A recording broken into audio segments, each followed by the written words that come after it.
Hi friends, welcome to our channel. So friends, today topic వచ్చి Telugu methods friends. So SGT or school assistant ఇది కూడా ఉపయోగపడే topic.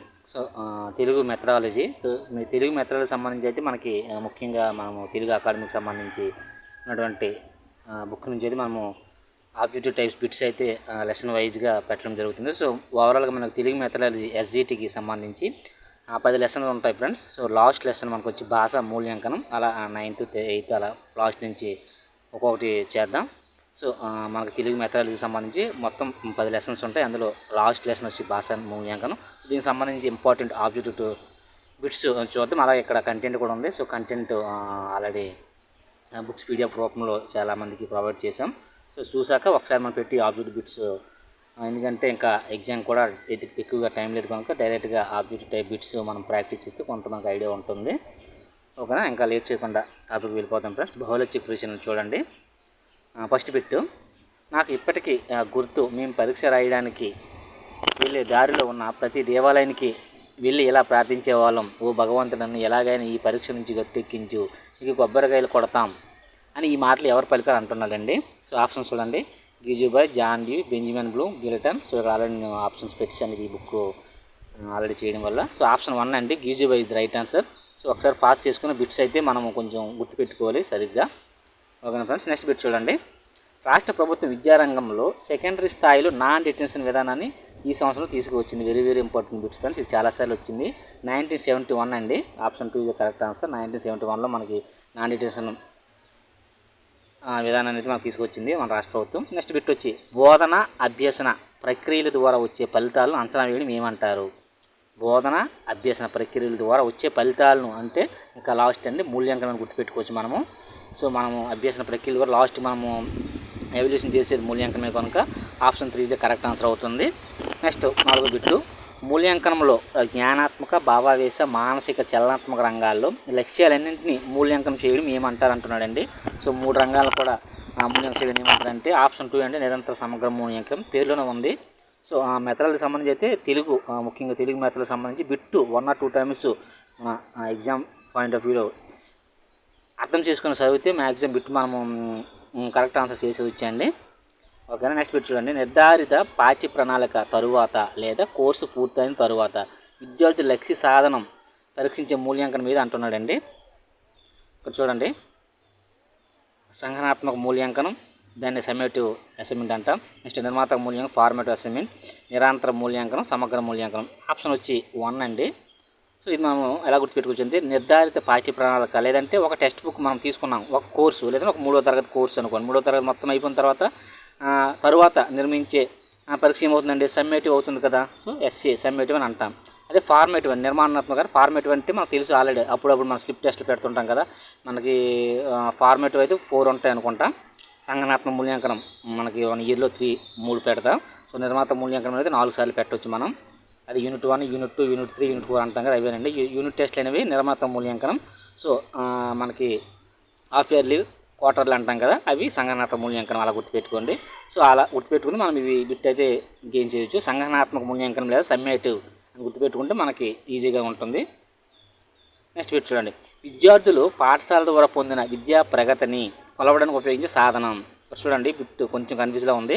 విద్యార్థులు పాఠశాల ద్వారా పొందిన విద్యా ప్రగతిని, ఆప్షన్స్ చూడండి. పాఠ్య విషయక మూల్యాంకన సాధనాలు, విద్యా విషయక మూల్యాంకన సాధనాలు, ప్రగతి నమూనా మూల్యాంకన సాధనాలు, నైతిక విషయక మూల్యాంకన సాధనాలు. ఇక్కడ ఏమన్నాడంటే బిట్టు, విద్యార్థులు పాఠశాల ద్వారా పొందిన విద్యా ప్రగతిని, మ్యాక్సిమం 4 అనుకుంటాం ఎక్కువగా, ఎందుకంటే విద్యా ప్రగతిని కొలవడానికి అన్నాడు కాబట్టి విద్యా ప్రగతి నమోదు మూల్యాంకన సాధనమని. కానీ ఇక్కడ పాఠశాల ద్వారా పొందిన విద్యా ప్రగతిని అన్నాడు కనుక పాఠ్య విషయక మూల్యాంకన సాధనలు అవుతాయండి. ఆప్షన్ 1 ఇది కరెక్ట్ ఆన్సర్ అవుతుంది. నెక్స్ట్ చూడండి 7వ బిట్టు, పరీక్షా పత్రాల నిర్మాణంలో ఆధునిక విధానాలను అనుసరిస్తూ రూపొందించి పరీక్షా పత్రాలు, అదే పరీక్షా పత్రాలు, ప్రామాణిక పరీక్షా పత్రాలు. ఆప్షన్ 1 అండి. మనము బిట్టు 1 or 2 టైమ్స్ అయితే మనకి గుర్తుపెట్టవచ్చు. ఎందుకంటే ప్రామాణిక పరీక్షా పత్రాలు అంటే సో నవ్వే డేస్ ఎక్కువగా ప్రామాణికత ఆధారంగా పరీక్షా పత్రాలను రూపొందించడం జరుగుతుంది కనుక. నెక్స్ట్ బిట్టు, విద్యా మూల్యాంకన శాస్త్రానికి సన్నిహిత సంబంధం ఉన్న పరీక్షలు ఏవి అన్నాడండి. విద్యా మూల్యాంకన శాస్త్రానికి ఆప్షన్ 4 అండి, మనోవైజ్ఞానిక పరీక్షలు. నెక్స్ట్ బిట్టు, పిల్లల ప్రగతిని ఒక సంఘటనకు, సందర్భానికి పరిమితం చేయకుండా ఎల్లప్పుడూ పరిశీలించడాన్ని ఎలా అంటారు? పిల్లల ప్రగతిని ఒక సంఘటనకు ఒక సందర్భానికి పరిమితి చేయకుండా నిరంతరం జరిగే మూల్యాంకనం అంటే నిరంతరం మూల్యాంకనం మనం గుర్తుపెట్టుకోవచ్చు. Option 2 is correct answer. Next 10 నిర్మాణాత్మక మూల్యాంకనానికి గల మరొక పేరు.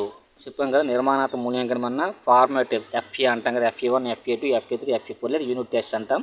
దీనికి తెలుగులో అయితే రూపణ మూల్యాంకనం అంటారండి. సో సంకలనం అంటే సంకలనాత్మక మూల్యాంకనం మరొక పేరు, రూపక మూల్యాంకనం అంటే నిర్మాణాత్మక మూల్యాంకనం. ఆప్షన్ 1 అయితే కరెక్ట్ ఆన్సర్. నెక్స్ట్ నిర్మాణాత్మక మూల్యాంకనం కానీ సాధనం అడిగాడండి. నిర్మాణాత్మక మూల్యాంకనంలో రాత పరీక్షలు ఉంటాయండి, ప్రాజెక్ట్ పనులు ఉంటాయి, లఘు పరీక్ష ఉంటాయి, సంఘటన రచన ఇది అనేది ఉండదండి. So option 4 is the correct answer.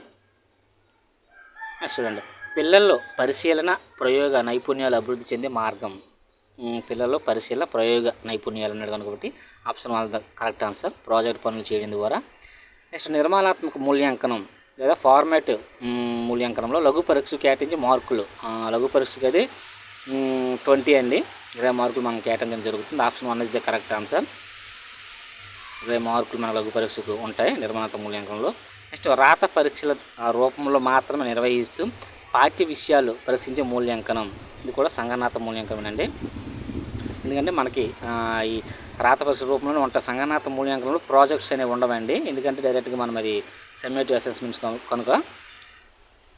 Next 15 bit, పాఠ్య ప్రణాళిక లేదా సిలబస్ పూర్తిగా సంబంధించిన వివరాలతో పాటు పరీక్షల నిర్వహణ కాల సూచికలు దీనిలో ఉంటాయి. ఆప్షన్ 1 అండి, సంస్థాగత ప్రణాళిక కరెక్ట్ ఆన్సర్. చూడండి, పాఠ్య ప్రణాళిక, సిలబస్ మొత్తం అన్నింటి కలిపి పరీక్షల నిర్వహణ కాల సూచికలు అన్నీ కూడా ఈ సంస్థాగత ప్రణాళికలో ఉంటాయండి.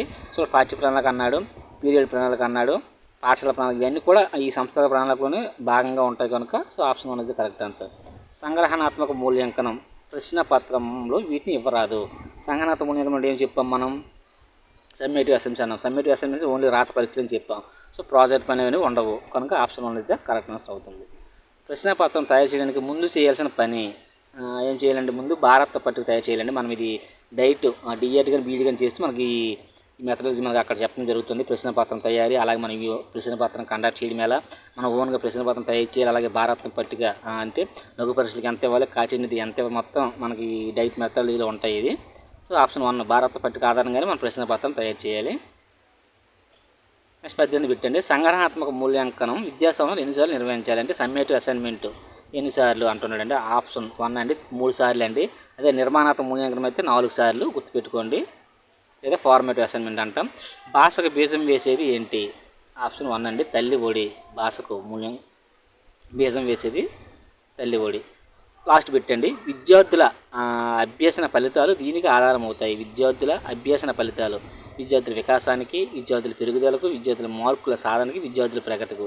ఇక్కడ 2, 3 అయితే మ్యాక్సిమం ఎవరు పెట్టరు. 1, 4 కొంచెం కన్ఫ్యూజ్ అవుతారు. చూడండి, బిట్స్ అన్నీ ఇలాగే ఉంటాయండి. ఒక 2 మనం మైనస్ చేసేవచ్చు. బిట్స్ చూసినా ఒక 2 మైనస్ చేసి మిగతా 2లోనే మనం కన్ఫ్యూజ్ అవుతాం. ఆ 2 కొంచెం ఏది కరెక్ట్ అవుతుంది అని గెస్ చేసి పెడితే మనం మ్యాక్సిమం కరెక్ట్ ఆన్సర్ చేయొచ్చండి. చూడండి, విద్యార్థుల అభ్యసన ఫలితాలు అన్నాడు. విద్యార్థుల అభ్యసన ఫలితాలు దీనికి ఆధారం అవుతాయి అన్నాడు. విద్యార్థుల వికాసానికి, విద్యార్థుల ప్రగతికి. ఆప్షన్ 4 ఇదే కరెక్ట్ ఆన్సర్ అండి. విద్యార్థుల ప్రగతికి ఈ అభ్యసన ఫలితాలు అనేవి ఆధారం అవుతాయి. సో ఇక్కడితో మనకి ఈ భాష మూల్యాంకనం అనే తెలుగు మెథడాలజీ లాస్ట్ లెసన్ అండి. ఇంపార్టెంట్ మనకి బిట్స్ అయితే ఆబ్జెక్టివ్ టైప్ బిట్స్ మనకి చెప్పడం జరిగింది. నెక్స్ట్ వీడియోలో మరొక టాపిక్ మీద ఆబ్జెక్టివ్ బిట్స్ టైప్స్ బిట్స్ మనం పెట్టడం జరుగుతుంది. ఓకేనా ఫ్రెండ్స్, థ్యాంక్ యూ.